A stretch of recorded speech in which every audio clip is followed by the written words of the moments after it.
The year was 2004. I was 8 years old. It was a simpler time because I was 8 years old, among other things. It was a time when my parents could get me cool video games and it wouldn't blow my mind how they knew how to do that. I'm still not entirely sure how they did, but that was part of the magic of being a child. I opened up a Game Boy Advance game, Kingdom Hearts: Chain of Memories. I had the most vague knowledge of the series, namely that it had Disney characters and Final Fantasy characters. That was about it. I actually somehow really enjoyed this game. I don't know how I understood the card-based battle system, but I did. I don't know that I ever beat it, but I know that I had a lot of fun with it, and I was fascinated by the tidbits of Final Fantasy in the game, and disgusted with the Disney in the game. For some reason, when I was a kid, I got the impression that the Disney Channel and all that stuff was for girls. It probably had something to do with the heavy marketing effort of the Disney princesses and the like.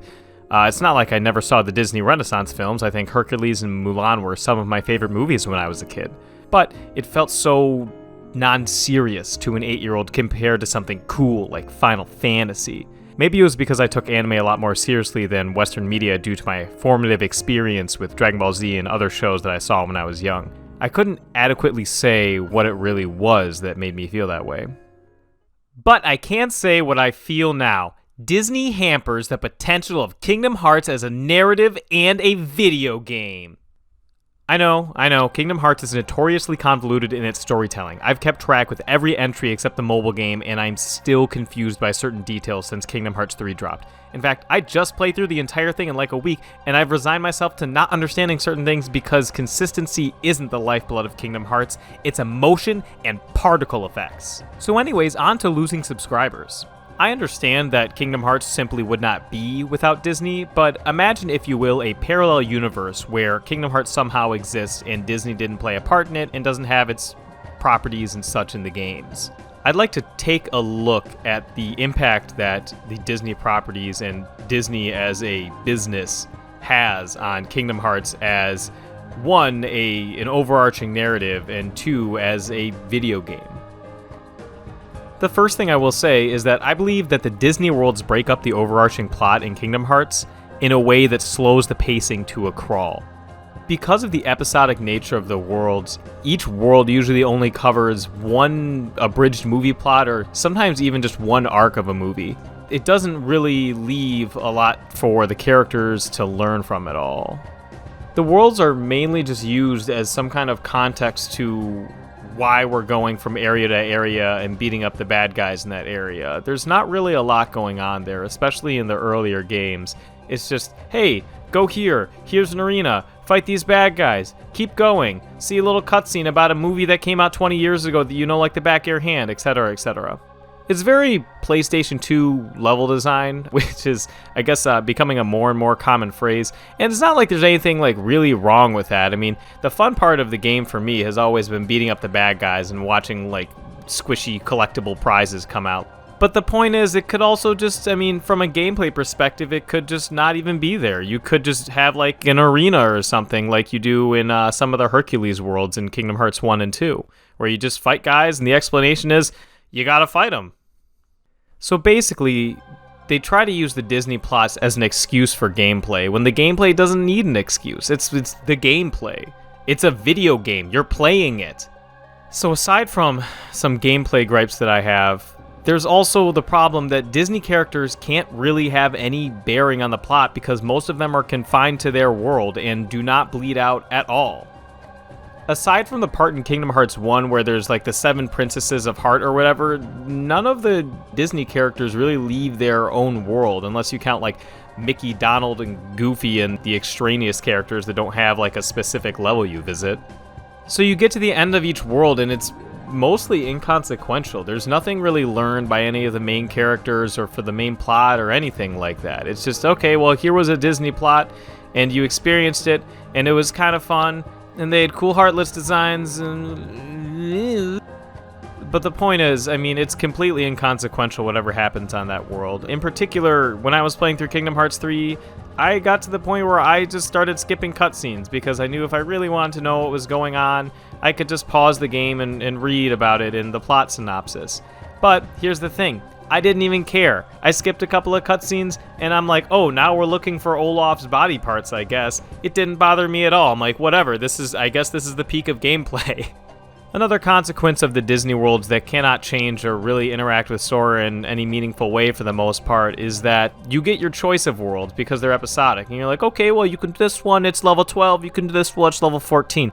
That's not really a lot of choice. It kind of makes me wonder why they give it to you in the first place. Most people just opt towards the lower level ones because you don't want to go the other direction. I feel like that'd be boring. But because they thought that was really important to include, they can't really have any kind of linear progression of the story. So any progression of the story you do have, for the most part, is left for between when you unlock new tiers of worlds.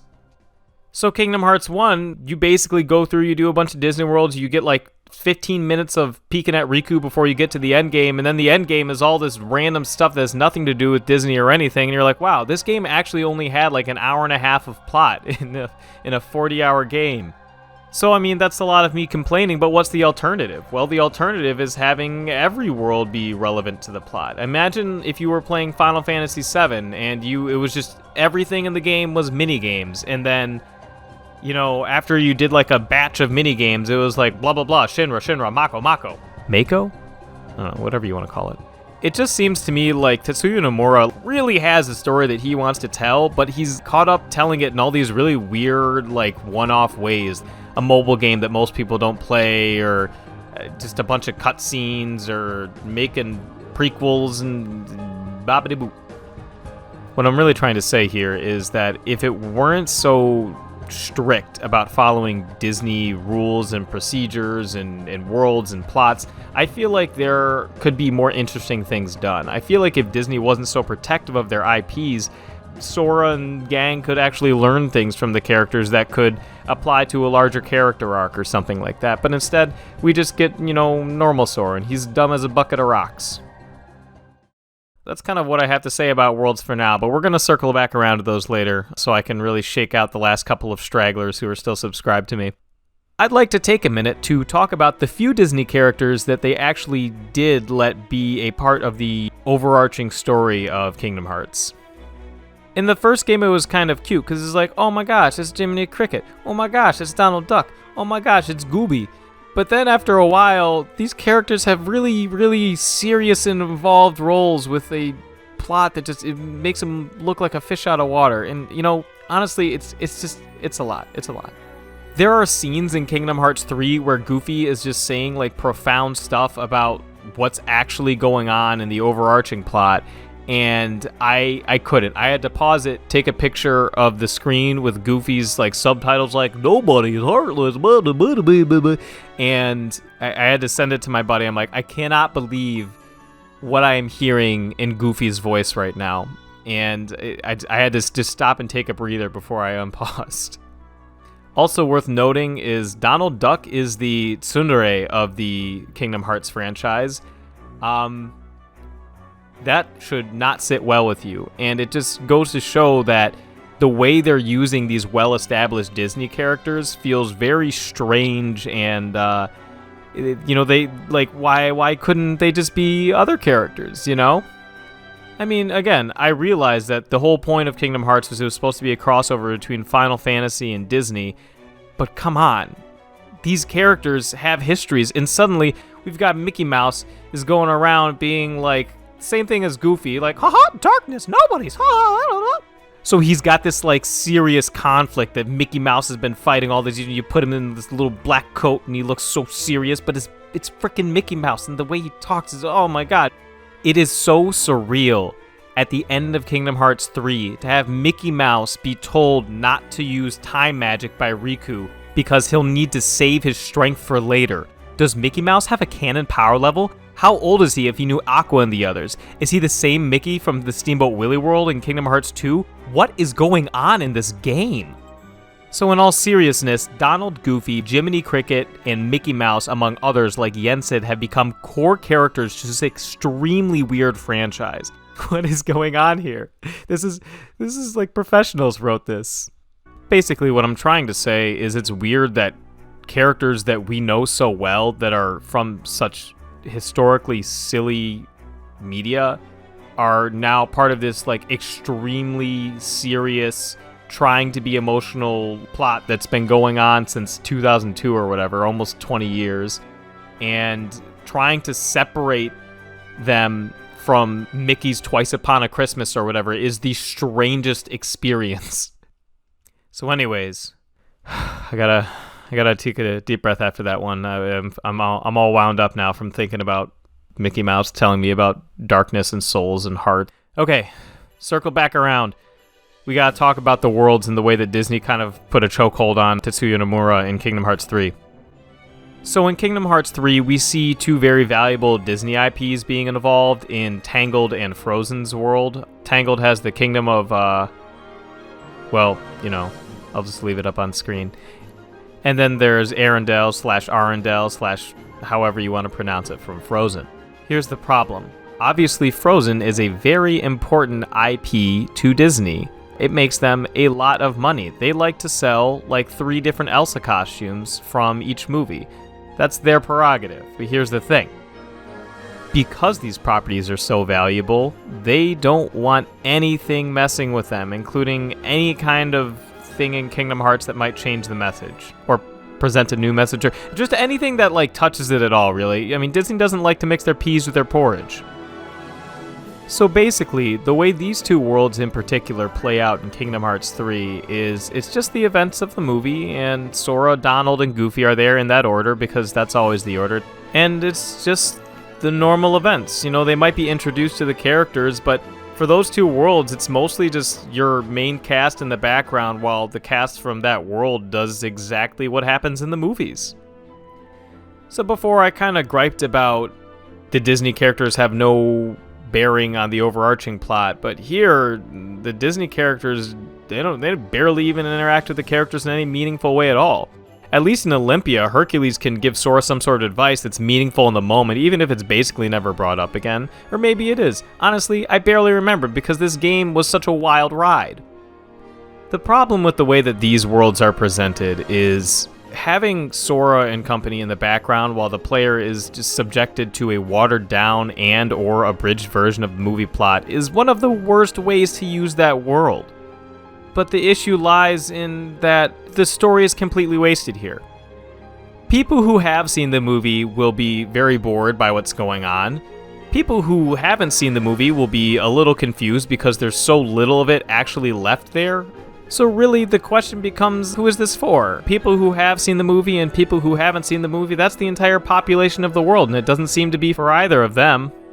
I mean, I get that I'm probably the very, very vast minority on people who play Kingdom Hearts and people who care at all about what the Disney worlds really bring to the table. I'm sure that a lot of people are just excited to see, oh my gosh, it's like this movie that I like and I get to be in the world. And I mean, I'm not one to judge people for that. I'm just trying to get my own opinion. So look, if Sora cannot impact the characters in the world in any meaningful way, and the characters cannot impact Sora in any meaningful way, what is there to be gained narratively from the world?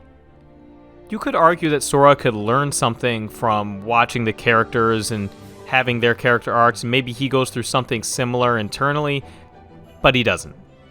By now, I would hope that you kind of get the point of my perspective in that the Disney worlds are kind of just like the padding of the franchise. Each game tends to have maybe about 2 hours of plot sprinkled in 15 minutes between worlds, and then a big rush at the end where they just shove all this lore in your face where all the contradictions come out, nothing makes any sense anymore, but it's the actual part of the game that you care about with the characters that, you know, change and interact with each other, like, you know, the spiky-haired, not Final Fantasy, you know what I'm talking about.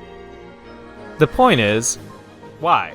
Like, is there really not any way we could do this better? I mean, the Disney characters, Disney's obviously really protective of their IPs for very expensive reasons, and I get that. I just don't get that there's really not anything more interesting that could have been done to make the worlds, you know, the core gameplay of Kingdom Hearts, more central to the game itself. Alright, so listen. Kingdom Hearts isn't a perfect franchise in almost any way, but it has a lot going for it. It has emotional appeal from nearly 2 decades of characters and narratives, pretty solid action RPG gameplay, and great original music. Original. Don't bother me with the Disney arrangements. In my opinion, however, the inclusion of Disney properties doesn't contribute any of that at all. Many fans of the games probably do not care about that, like I already mentioned, and just enjoy the inclusion of Disney worlds and characters, despite that they might come up short compared to the alternative, which is original characters.